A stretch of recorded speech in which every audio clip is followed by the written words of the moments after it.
Time and space as we know it started with a bang.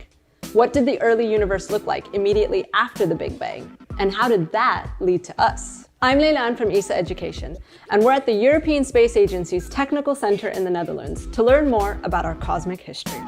From the Big Bang to the early stars and galaxies, we need to speak to an astronomer to find out more. Hi. Hi, hello. My name is Rachana Bhatawdekar. I am a research fellow here at ESA. And before I started working at ESA, I did a PhD in astronomy from the University of Nottingham back in the UK. And even before that, I'm an engineer originally. So you're an astronomer engineer. It sounds like the perfect person to ask about the early universe. So can you tell us what the early universe looked like? Sure. So our universe formed in an event or in an explosion known as the Big Bang some 13.8 billion years ago. And just within a second after that, the universe was filled with small particles such as electrons, protons, and neutrons. But because the universe was an unimaginably hot place right after the Big Bang, it was not possible for these particles to actually come together to form atoms. But then the universe continued to expand and cool down such that after about 400,000 years, when the temperature had dropped down to about 3,000 degrees, it became possible for these particles to come together to form neutral atoms, atoms of hydrogen and helium. And these hydrogen and helium, they were the first elements to form in the universe. So when did the first stars and galaxies come to be? So right after these very first elements, that is hydrogen and helium, were formed, there was a period in the history of our universe, something that we astronomers refer to as dark ages. And as the name suggests, I mean, the reason we call these period as dark ages is because there was essentially no source of light. The first stars and first galaxies, they were not born yet. And so the universe was predominantly composed of these dark clouds of hydrogen and helium. And so these dark ages lasted for about 100 million years or so, and only after that the small dense clouds of hydrogen and helium, they started collapsing under the influence of their own gravity, becoming hot enough to kind of trigger the nuclear fusion reactions within them, and this led to the formation of the very first stars and first galaxies.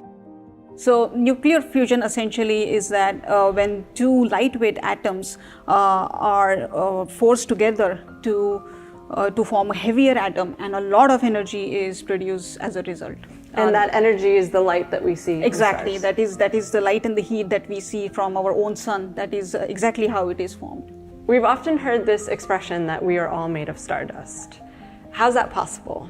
The light and the heat that we see from our sun, it is made through a process called as nuclear fusion. And all the elements that make up our human body, such as oxygen, carbon, nitrogen, phosphorus, and sulfur, they were created in stars through the very same process of nuclear fusion.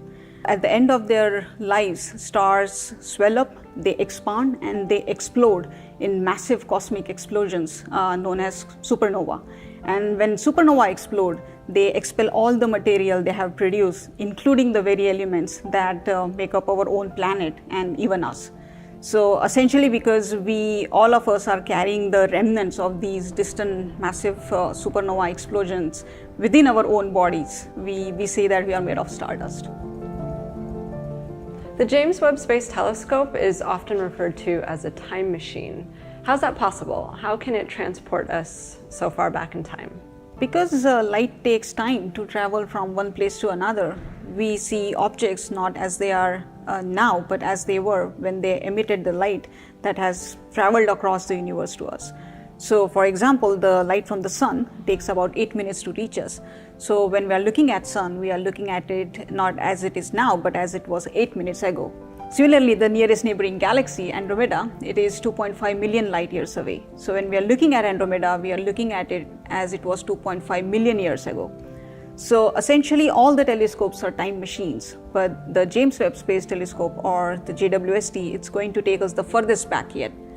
So if I have to put things in perspective, The Hubble Space Telescope that we have now, it is the most powerful telescope, and with it we have been able to discover galaxies as far back as 13.4 billion years ago. This was when the universe was just 400 million years old. But the James Webb Space Telescope, it has been designed to peer the universe even further than that, to find the first stars and first galaxies when the universe was just 200 million years old. So we're talking about baby photos of the early universe. Baby photos of the early universe, precisely, yeah. Cool. When it comes to stars and galaxies, which one came first? Do we know? We don't know that yet. All we know that is the very first sources of light, they came after the dark ages, as I explained earlier, so about 150 million years after the Big Bang. So yeah, I'm very much excited and looking forward to work on the data from JWST very soon. Yeah, we hope to get to see it soon as well. Fingers crossed. Yeah. Thank you so much for speaking to us today. No problem. This was so much fun. Thank you so much.